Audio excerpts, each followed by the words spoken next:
Hi everyone, this is Nontobe Gondlovu, but everyone calls me Nono. And welcome to my channel. This is where I'll be teaching you guys about nails. I'll be posting nail tutorials, makeup tutorials, hair tutorials as well. And we'll be doing reviews. I'll be reading novels and I'll come here and share all about it with you guys. And hopefully you guys can also engage me and indulge me and mention the books that you love or the tutorials that you like to see on this channel. And yeah, let's get started. Did we do right? Should I redo it? What do you think? That was good. Okay, so for today's video, first up, I am doing a review, a Danielle Steele review. If you know me, for my OGs that are gonna come to this channel, if you know me, you know I'm a Danielle Steele girl. This is my girl, I'm her girl, we girls. And it was only fitting I do a review of this book because out of all the books I've read, this one has broke my heart. So if you've never read a Danielle Steele book, you don't know heartbreak, okay? What that boy or that girl did to you, that's nothing. Read one of her books and you will know proper heartbreak. So I'm doing this book, it's called Mirror Image. It's really touching. First of all, touching, fun, a little element of mischief, but ultimately it really just brings out all the emotions in you. So it's my favorite. Out of all the books I've read, this is like the top favorite for me. And yeah, first off, from the first chapter, immediately when we enter the first chapter, we are introduced to Olivia and Victoria Henderson. They are mirror twins, meaning what Olivia has on the right, Victoria has on the left. They're identical. You can't tell them apart. Even their father can't tell them apart. That's how identical they are. So you already know normal twin mischief. If you're a twin, you probably know this, where you switch around and you mess around with people. After reading this book, I feel like I should have been a twin. I had a lot of things I had to get out of when I was younger. I'm older now and I've found God, so don't worry about it. Mirror Image, they're twins, identical. You can't tell them apart. Their dad is Edward Henderson. He's in his 50s when the story starts, but he met their mom, Elizabeth, when she was 19 and he was 43. Back in that day, things were happening because this is in the 1900s. So in this day and age, we would have been calling him names, but clearly this is the 1900s. These things happened, okay? The mom was 19, the dad was 43 when they met. The mom passed away at 21, and the dad was 45. And the mom passed away during childbirth, right? I'm guessing in the 1900s also the medical side of things was not up to standard like now, you know, where it's just like midwives have to help with the childbearing. So they lost their mom in childbirth, and prior to this, actually, Edward had lost another wife and son. So their mom was his second wife. You can already imagine what this guy is going through. Like, he's lost 2 wives in his lifetime. Yeah, so the story starts, is already in his 60s. The girls are in they're 19 as well when the story starts. And we introduced to Victoria and Olivia. Those are our twins. Please keep the names in mind. Edward is their dad.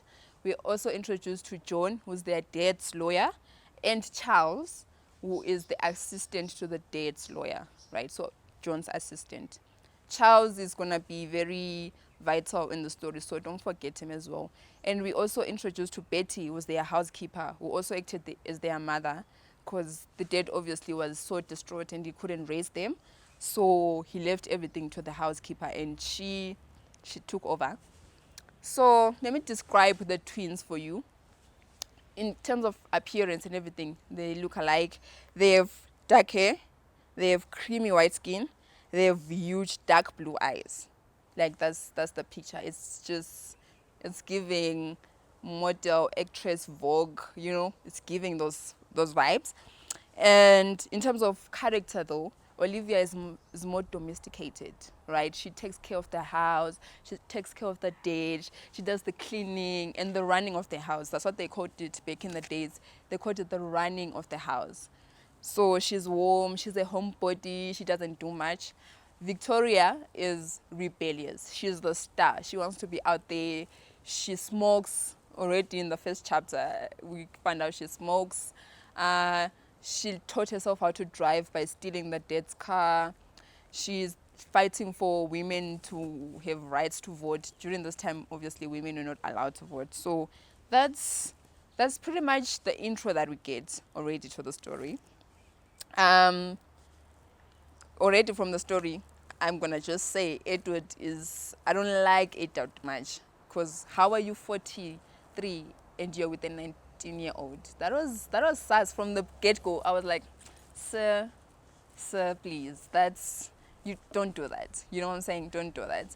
But he's nice. He can't tell the kids apart unless obviously he knows Olivia is always at home, Victoria is always out, and there's John the lawyer, there's Charles, and then there's Betty. So those are our characters. New characters will come along through the story, but those are our main characters.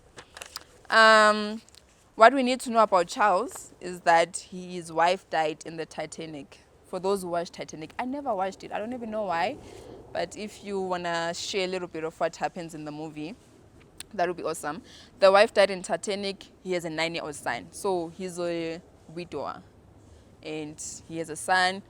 And immediately when Charles is in their home and is meeting the twins for the first time, he's drawn to Victoria. He loves Victoria. He's drawn to the fire, to the energy. And then Olivia is giving more sister vibes, someone you can talk to, someone you know can nurture you.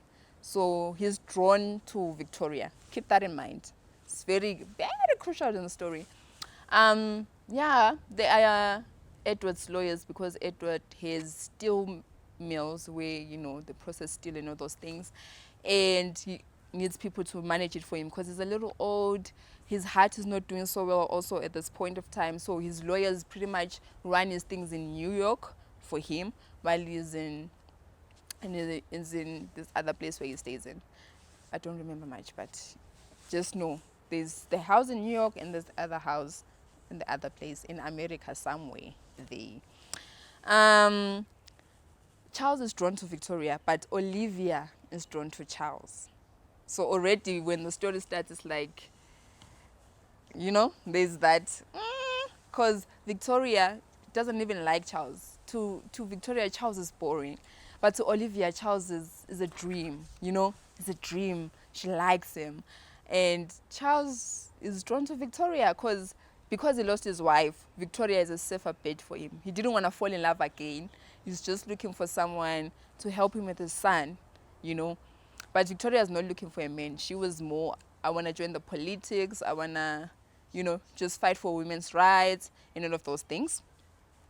There's a part in chapter 2 where they go to New York to help their dad with his business. They go to New York, and when they are there, they get invited obviously to parties. Back in the day, you know how they did like those parties where they would invite guests, nice evening gowns, nice hair, all of those things. The good old days, man. Nothing like what we have now with douche. No, nice, simple parties, wine, sherry. They call it sherry, and just imagine those vintage vibes, right? They get invited to parties. Olivia takes care of all their clothing, by the way. She is the one who takes care of the house, the clothing, and even the invites to the parties. She accepts them and she prepares what they have to wear. So this is where trouble starts, right? They go to New York, and when they are in New York, they get invited to one of those parties. And when they are there, they hear a rumor, about this guy called Toby. He's married to one of those rich women, but he's cheating. Like, guy was not even hiding it. And during this time, it's like everyone knew everyone's business. And it was really like shocking business. It's not like now. Now cheating is like second nature.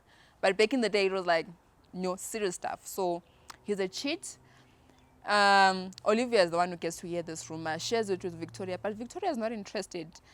Immediately when they get to New York, she gets arrested because she went to some some riot where they were fighting for women's rights and just protesting there outside. She goes there, gets arrested, but they call Olivia. Olivia saves the day, as usual, because that's what she does. So she's not really interested in the gossip of the town. That is how she gets drawn into Toby's trap, because she didn't know who he was and what he was known for until they went to this party, until the father hosted the party and invited Toby and his wife. That's where Toby meets Victoria. Now, Victoria is 19. In as much as she's clever and she wants so much out of life, she's a child, and Toby is married to his wife and he has 3 kids already. So when they meet there, they flirt, and Victoria is taken by the guy. Okay, from the description, he's a good-looking guy. You know, we can't blame her for that. He's good-looking, he's charming, he charms her. She's taken, she's gone, right? And by the time his sister realizes Victoria is in hook, line, and sinker, and Toby does this little mistake where he thinks Olivia is Victoria in the party, because Victoria went to change the seating. She wanted to sit next to Toby. And during this time, Toby goes up to Victoria. And that's when Victoria finds out that actually Toby is flirting with the sister, because he just got to Olivia, gave her a hug, and offered her a cigarette. Olivia doesn't smoke. Olivia is the prim princess. She's nothing like Victoria in terms of character. And so Olivia tries very hard to like warn Victoria, like, don't get close to him. This is the guy that's said to be a cheat, blah, blah, blah, blah, blah. But it's too late. The guy has done his thing. He has told Victoria all those lies about being in a loveless marriage. He's trying to get out. He feels so trapped. She's the breath of fresh air. You know, all those things that guys say to us when they are saying stuff. So that's what happens. But Victoria is in at this point. The dinner happens. Victoria sits herself next to Toby and sits Olivia next to Charles.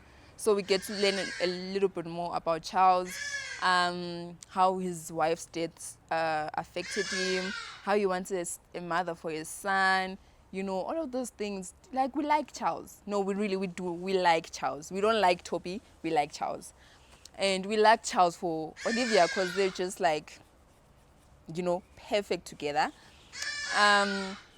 The night ends, but not before Toby invites Victoria to a ball. They had a ball. His cousins were having a ball, so he invites Victoria.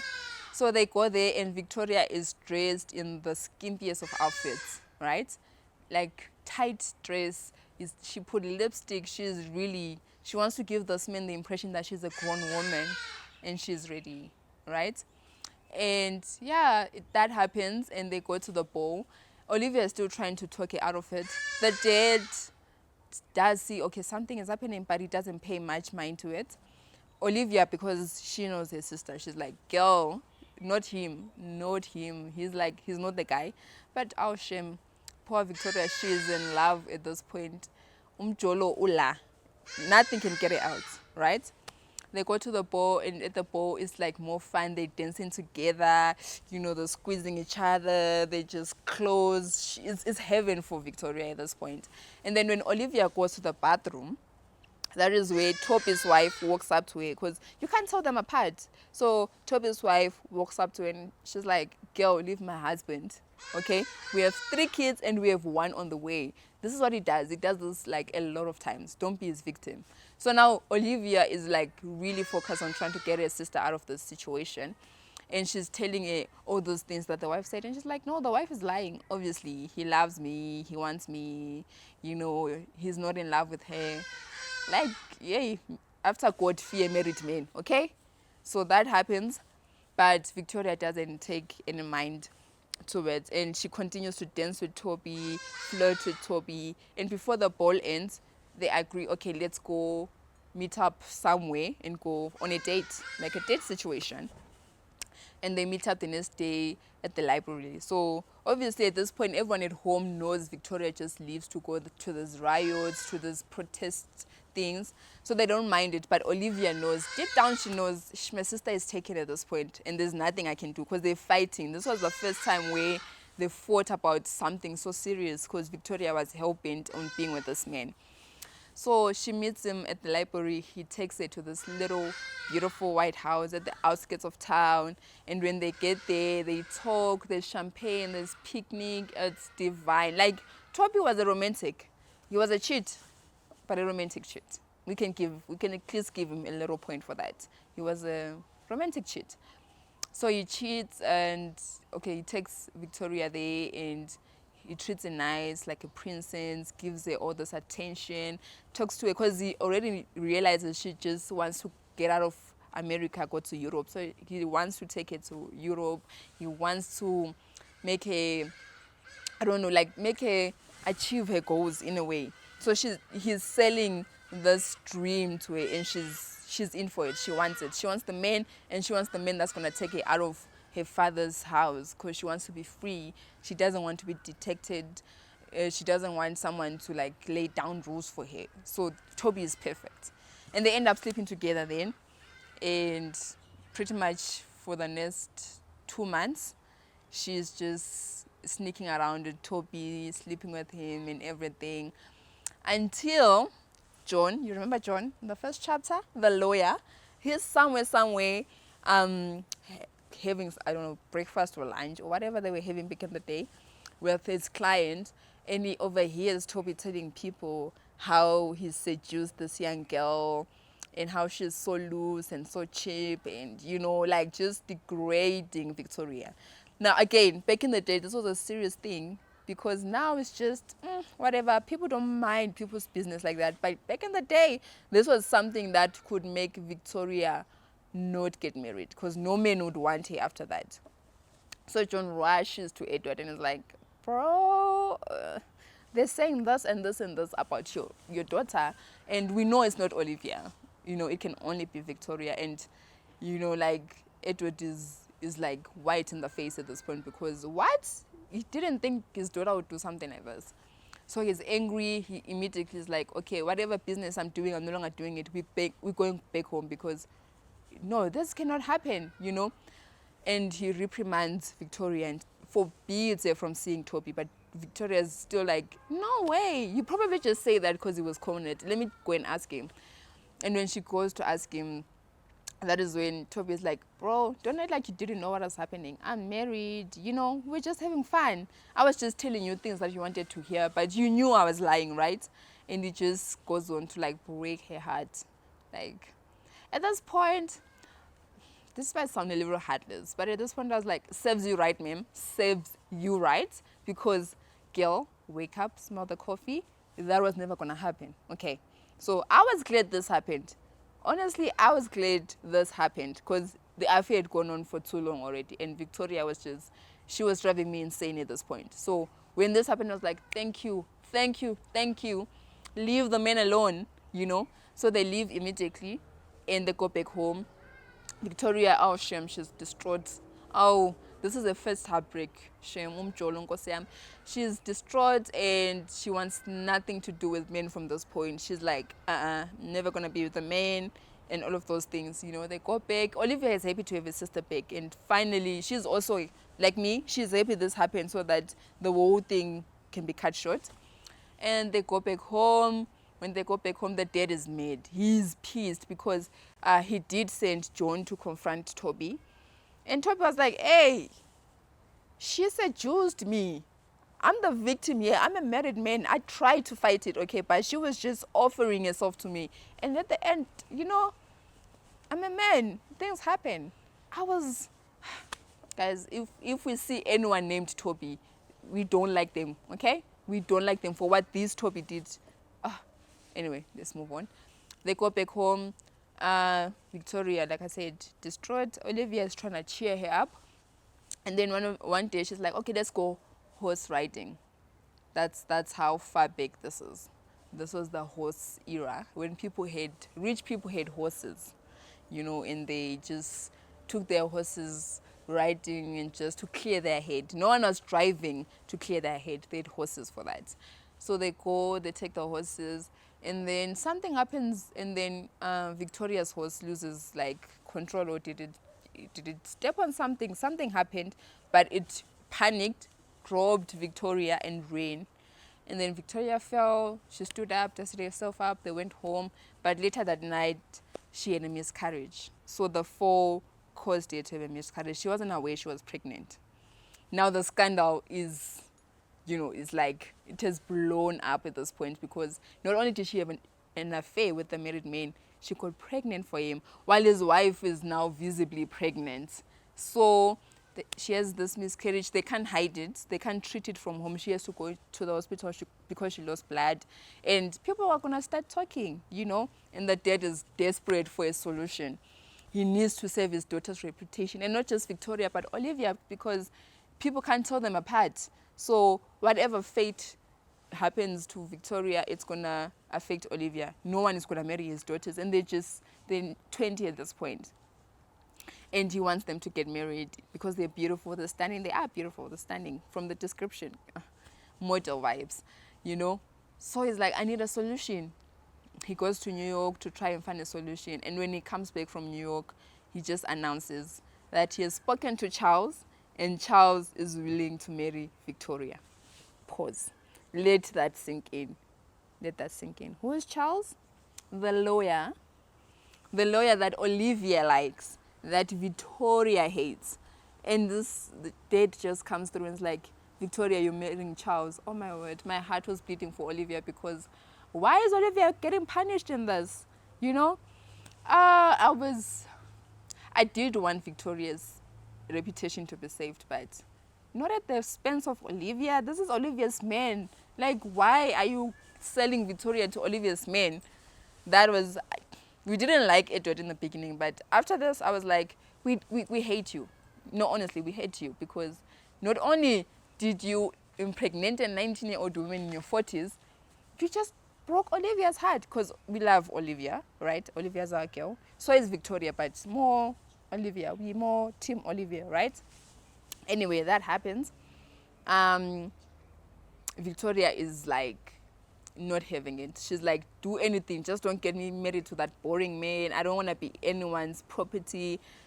And after what Toby did, she obviously doesn't want to be tied down to anyone, not to a man at least, But Olivia, because she loves her sister, it could never be me. No one was gonna sell my twin to my man, and I'll encourage my twin. I was gonna be encouraging Victoria, like, girl, do anything, fake, I don't know, suicide, do something to stop this. But she was like, no, just marry him. He's a good man. He needs a mom for his son. Olivia was willing to sacrifice her happiness for Victoria. And after that happened, she told herself, I'm never going to get married, because that was my man. But now my man is my sister's man. So I'm not going to get married. I'm just going to sit here and just take care of my dad. This is not a nice fate for a 20-year-old gorgeous woman, by the way. So that happens. Victoria doesn't want to, but she has no choice, because they're going to cut her out from the allowance. She's not working. Like, she doesn't have a lot of choices. Women back in the day didn't have a lot of choices. So it was either that or that. So she finally agrees to marry Charles. And Charles is taken by Victoria, okay? He doesn't mind. And he wasn't told the whole story. He was just told, something happened. It could ruin her reputation. Just save it. They didn't give him the details. And eventually at this point, Charles is like, okay, I need to introduce you to my son, so that, you're going to be my son's mother from now on. And that's when we meet Gio, Charles' son. Gio is a sweetheart. We love Gio, but from the get-go, Gio can tell them apart. Somehow, he just knows this is Olivia, this is Victoria. Because one, Victoria doesn't like kids, so she's not hiding that she hates Gio. Olivia adores kids. So Olivia is pretty much trying to teach Victoria how to love kids, how to take care of kids. Victoria is not even in it. She's just like, I don't care. I'm being forced to do this. I don't care. So immediately, Gio hits it off with Olivia. They hit it off. Okay, they are besties. Victoria, not so much. She's forever sulking. She's going out to her meetings even more. She's really not even preparing for marriage life. She doesn't care.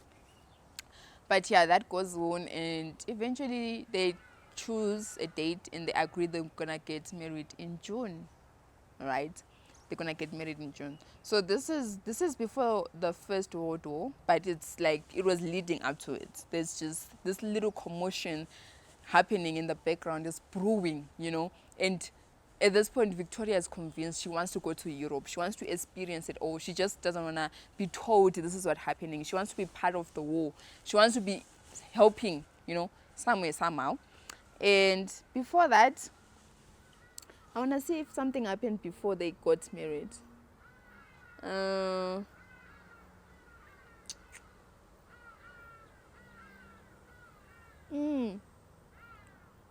Oh yeah, so before they got married, this happened. I have notes. I don't want to miss out on any juicy details for you guys. Before that, during Thanksgiving, when they met, Olivia took Gio horse riding again. This is probably Olivia's favorite pastime, because she takes Gio horse riding, and it's snowing, the ground is wet, there's ice, and Gio's horse is an old horse, and something, again, I don't remember, I'm not particularly good with animals, but something happened, and Gio's horse started running. It ran away from a squirrel, right? Yes, that there was a squirrel, scared the horse started running. So Olivia, took off after it and took hold of the reins, but while she was doing that, her horse slipped, so she fell, and Gio had to ride back home and tell people, hey, this is what happened. And when Charles came with the guy who took care of the animals, and when Charles got there, just seeing Olivia in that state just woke up those feelings in him. And I was thinking, maybe this is the part where Charles is going to be like, I love Olivia. Can I rather? But no, because Charles is like scared to confront those feelings. He's in love with Olivia, but he wants something safe. And Victoria is that safe thing, because he knows Victoria doesn't like him. So it's just going to be this little arrangement that will work for him. He doesn't want to fall in love again after losing his wife. But during that moment, we get to, a sneak peek into his feelings for Olivia. And we know, okay, he does like Olivia. He's into Olivia. He just doesn't want to fall in love again. Which is, the whole situation was driving me insane, because Victoria doesn't like him. Olivia loves him. He loves Olivia, but he's going to still marry Victoria. Like, why are we not being honest and just stopping this way it is? But obviously, it wouldn't be a nice movie if that happened. So that happened. We get a sneak peek into Charles' emotions, but eventually they do get married. And after Thanksgiving, they prepare for the wedding. Olivia is running up and down as usual, getting the dresses ready, trying to get the sister ready. Victoria's not even picking colors or anything. She's not in the mood. But Olivia does all of that, and they do get married when Victoria is 21. So she gets married to Charles. She is 21. Charles is 37.